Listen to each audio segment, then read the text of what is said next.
la librairie NumPy est la librairie qui permet de manipuler des tableaux multidimensionnels que l'on appelle ND-Array pour N-Dimensional Array. En NumPy, il y a 4 notions fondamentales à maîtriser. Évidemment, la notion de ND-Array, la notion d'indexation avancée, la notion de vectorisation et la notion de broadcasting. Dans cette vidéo, je parlerai uniquement de la notion de ND-Array. Nous couvrirons les autres concepts dans de prochaines vidéos. Alors, qu'est-ce que c'est un tableau NumPy ou un ND-Array? J'utiliserai dans la suite le terme tableau NumPy. Un tableau NumPy, c'est un tableau qui est stocké dans une zone de mémoire contiguë et qui ne contient que des éléments du même type. Cela a 2 avantages majeurs. Le premier avantage, c'est que vous pouvez écrire des fonctions hyper spécialisées pour un type donné. C'est donc ce que vous fournit la librairie NumPy avec des fonctions spécialisées pour chaque type d'objet que vous pouvez avoir dans un tableau NumPy. Le deuxième avantage, c'est que comme les données sont stockées dans une zone de mémoire contiguë, vous pouvez parcourir un tableau de manière extrêmement efficace.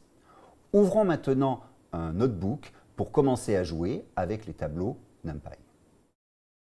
Avant toute opération, on va commencer par importer le module NumPy. Donc on l'importe toujours de la même manière, import NumPy, et on le renomme toujours NP, c'est une convention dans cette communauté.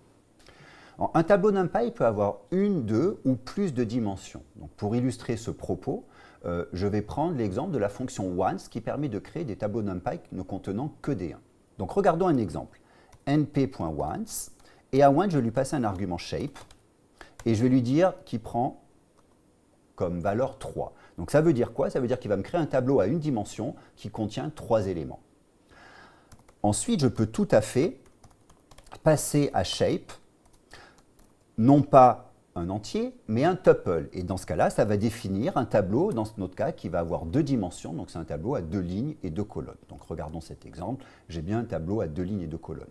Et ensuite, je peux évidemment aller plus loin que ça et définir, par exemple, un tableau de lignes, de colonnes, et puis une 3e dimension. L'argument shape étant le premier argument passé à once, il est optionnel, et donc on peut tout à fait écrire quelque chose de la manière suivante, a égale np.once de 2,2, et donc j'ai créé un tableau à 2 dimensions avec 2 lignes et 2 colonnes. Les tableaux NumPy sont des objets qui sont mutables, ça veut dire que je peux modifier les valeurs des éléments dans certaines cases du tableau. Donc regardons un exemple. J'ai mon tableau A, et je vais dire que je vais changer l'élément de coordonnées 1, 1, il va maintenant être égal à 18. Donc vous remarquez la manière que j'utilise pour modifier l'élément dans un tableau, je mets les coordonnées entre crochets et chaque dimension est séparée par une virgule. Il y a plusieurs manières de spécifier un élément dans un tableau NumPy, mais on vous recommande d'utiliser cette manière qui est la manière la plus sûre et la plus efficace. Donc regardons cela, A de 1, 1 égale 18, j'ai bien donc modifié la case 1, 1 de mon tableau avec une valeur qui vaut maintenant 18. Alors attention, lorsque je vous dis qu'un tableau NumPy est mutable, il ne faut pas que vous croyiez que l'on peut ajouter des éléments dans ce tableau. Un tableau NumPy est défini par une zone contiguë de mémoire et par conséquent, on n'a pas d'opération du type append comme ce que l'on aurait par exemple sur des listes. Donc un tableau, une fois qu'il est créé, est défini par une zone de mémoire contiguë qui est fixée.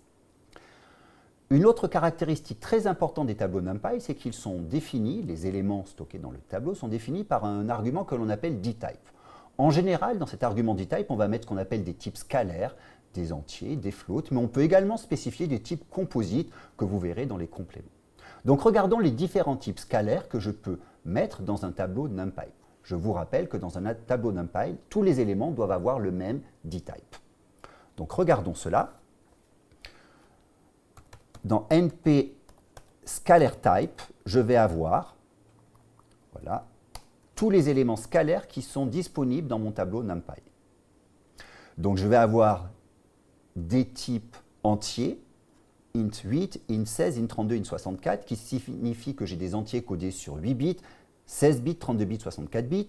J'ai des types unsigned int, donc des entiers qui démarrent à 0, codés sur 8, 16, 32, 64 bits. Des types float, codés sur 16, 32, 64 bits, des types complexes et d'autres types sur lesquels je reviendrai un peu plus tard. Donc maintenant, prenons un exemple. Je vais faire A égale np.array. Et donc la fonction array me permet de convertir typiquement une liste Python en un tableau NumPy. Et donc, à ma fonction array, je vais lui passer 100, 1, 100 et 110. Et je vais spécifier le type, le dtype égale np.int8. J'exécute ça et je regarde mon tableau. Et mon tableau, c'est un tableau tout à fait normal, un tableau NumPy qui contient 1, 100 et 110. Et le type des éléments stockés dans le tableau, ce sont des éléments entiers codés sur 8 bits. Donc maintenant, je peux explorer mon tableau de la manière suivante. Je peux regarder le dtype des objets stockés dans mon tableau, int8. Je peux regarder la taille d'un élément en bytes. Donc ici, les éléments sont codés sur 8 bits, donc font donc une taille de 1 byte. Et ensuite, je peux regarder avec n bytes, je peux regarder la taille globale de mon tableau, de nouveau exprimée en bytes. Mais maintenant, regardons le cas suivant.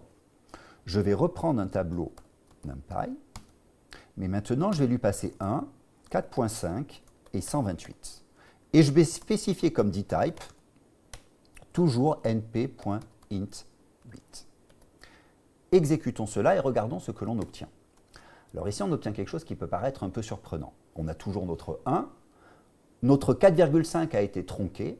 Donc ça, ce n'est pas la chose la plus surprenante parce qu'on sait bien que même en Python, lorsque l'on convertit un float en entier, et ici c'est bien un entier, hein, int8 sont des entiers, en général on tronque la partie décimale. Donc on se retrouve avec 4.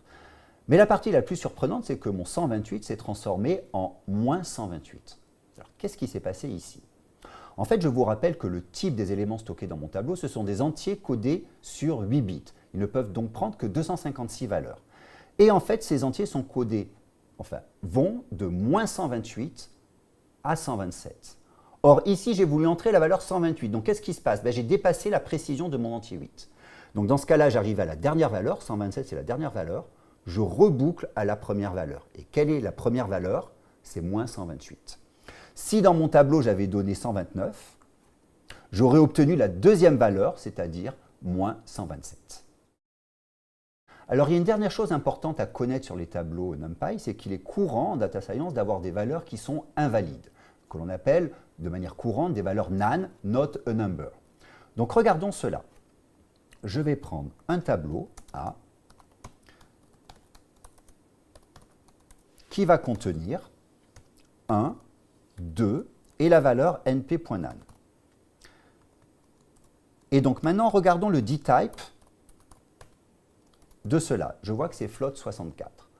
En fait, le type, l'objet nan, n'est défini que pour les floats. Donc par conséquent, vous ne pouvez pas avoir un nan dans un tableau d'entiers. Donc même si j'ai spécifié un entier 1, 2 et nan, ces entiers sont automatiquement convertis en float64. C'est une des limitations de NumPy, c'est une des limitations importantes, le fait que l'on n'ait pas de notion de not a number pour les entiers.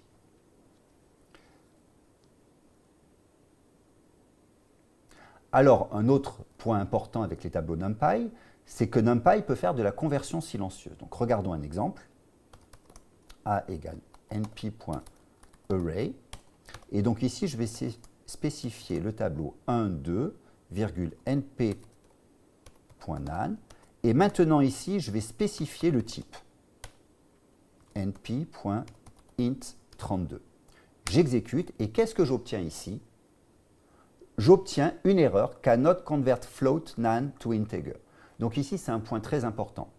Vous avez vu que lorsque je n'ai pas spécifié mon dtype, ici, NumPy a fait une conversion implicite de type. Par contre, si je spécifie le dtype, dans ce cas-là, la conversion n'est plus faite de manière implicite et une erreur est lancée. C'est pourquoi on vous recommande fortement de toujours spécifier le dtype dans les tableaux NumPy pour éviter des problèmes liés à des conversions implicites de type. Pour finir, revenons au type scalaire dans la catégorie autre. Donc regardons cela, je vais faire np.scalareTypes. Et ici, je vais regarder ceux qui sont dans la catégorie Others. Donc regardons ce qu'on a dedans. Donc on a bool, on a object, on a byte, str et numpy void. Donc lorsqu'on voit notamment bytes et str, on pourrait imaginer qu'en fait, on peut spécifier dans un tableau NumPy des chaînes de caractères de taille quelconque. Ça n'est pas du tout le cas. Donc regardons un exemple. Je vais créer mon tableau NumPy qui va contenir les chaînes de caractères spam et bin. Et ici, je spécifie, donc je vous rappelle, maintenant, c'est une bonne pratique de toujours contrôler votre dtype et donc de le spécifier pour ne pas laisser à NumPy le choix pour vous.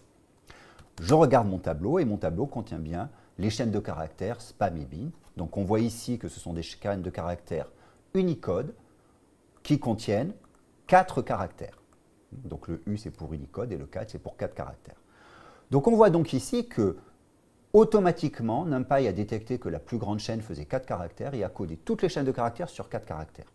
Donc regardons maintenant ce qui se passe si jamais je modifie la taille des chaînes. Donc par exemple, au lieu d'avoir bin, je prends bins. J'exécute et je vois maintenant que NumPy a détecté que ma plus grande chaîne faisait 5 caractères et par conséquent, toutes les chaînes de caractères sont stockées maintenant sur 5 caractères. Donc d'une manière générale, avec les types qui ont des tailles variables, il est beaucoup plus prudent de spécifier vous-même la taille maximum des chaînes de caractères stockées. Donc regardons cela. Je vais reprendre mon tableau NumPy ici. Et maintenant, dans mon dtype, je peux lui passer un tuple qui va être le type et le nombre d'éléments stockés. Donc ici, je vais stocker 2 caractères dans mon tableau. Donc regardons cela. J'ai bien une chaîne de caractères Unicode qui contient que 2 caractères et donc tout le reste a évidemment été tronqué. Je n'ai stocké que cette chaîne de 2 caractères. Pour finir, si on revient à nos fameux types scalaires, scalar types, et que je reprends Other, je vois que dedans, j'ai également Object et NumPy Void. Donc, je vais aller très rapidement sur ces deux types-là.